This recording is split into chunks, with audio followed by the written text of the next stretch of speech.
ಬರಗಾಲಕ್ಕಾಗಿ ರೈತರು ಕಾಯ್ತಾ ಇದ್ದಾರೆ ಅನ್ನುವಂತಹ ಹೇಳಿಕೆಯನ್ನ ಸಚಿವ ಶಿವಾನಂದ ಪಾಟೀಲ್ ಅವರು ನೀಡಿದ್ರು. ಆ ಒಂದು ಹೇಳಿಕೆಗೆ ಇದೀಗ ತೀವ್ರ ಆಕ್ಷೇಪಗಳು ಕೂಡ ವ್ಯಕ್ತವಾಗ್ತಾ ಇರುವಂತದ್ದು. ಉಡಾಫೆ ಸಚಿವರ ತಲೆದಂಡಕ್ಕೆ ಒತ್ತಡಗಳು ಕೂಡ ಹೆಚ್ಚಾಗ್ತಾ ಇದ್ದಾವೆ. ಶಿವಾನಂದ ಪಾಟೀಲ್ ಹೇಳಿಕೆಗೆ ರೈತ ಸಂಘ ಆಕ್ರೋಶವನ್ನ ವ್ಯಕ್ತಪಡಿಸ್ತಾ ಇದೆ.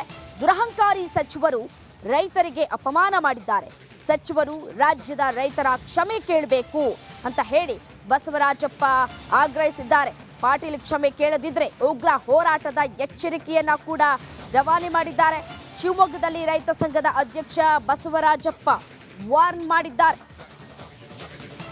ಸಕ್ಕರೆ ಸಚಿವ ಶಿವಾನಂದ ಪಾಟೀಲ್ ಅವರು ಇವತ್ತು ರೈತರಿಗೆ ಫ್ರೀ ಕರೆಂಟ್ ಕೊಡ್ತಾ ಇದ್ದೀವಿ, ಫ್ರೀ ನೀರು ಕೊಡ್ತಾ ಇದ್ದೀವಿ, ಫ್ರೀ ಬೀಜ ಗೊಬ್ಬರ ಕೊಡ್ತಾ ಇದ್ದೀವಿ, ಸರ್ಕಾರದಿಂದ 2,000 ಕೊಡ್ತಾ ಇದ್ದೀವಿ, ಮತ್ತು ಆಮೇಲೆ ವೀರೇಶ್ ವರದಿ ಬಂದಾದ ಮೇಲೆ ಆತ್ಮಹತ್ಯೆ ಪ್ರಕರಣದಲ್ಲಿ 5 ಲಕ್ಷ ಕೊಡ್ತಾ ಇದ್ದೀವಿ. ರೈತರು ಪದೇ ಪದೇ ಬರಗಾಲ ಬರಲಿ ಅಂಥೇಳಿ ಆಸೆ ಪಡ್ತು ಕಾಯ್ತಾ ಇದ್ದಾರೆ ಅಂತ ಹೇಳ್ತಕ್ಕಂಥದ್ದು ಭಾಳ ಅಹಂಕಾರದ ಮಾತು, ರೈತರಿಗೆ ಅವಮಾನ ಮಾಡ್ತಕ್ಕಂಥ ಮಾತನ್ನು ಆಡಿದ್ದಾರೆ ಅವರು. ಆದ್ದರಿಂದ ನಾವಿವತ್ತು ಹೇಳ್ತಾ ಇದ್ದೀವಿ, ನಮಗೆ ಯಾವುದು ಪುಕ್ಷಟೆ ಕೊಡೋದು ಬೇಡ. ರೈತ ಕುಲ ಕೊಟ್ಟ ಕುಲ, ಯಾವುದು ಬೇಡಿದ ಕುಲ ಅಲ್ಲ. ನಮಗೆ ಸರಿಯಾದಂಥ ಬೆಲೆ ಕೊಡಲಿ. ಇವತ್ತು ಭತ್ತ, ರಾಗಿ, ಜೋಳ, ಸ್ವಾಮಿನಾಥನ್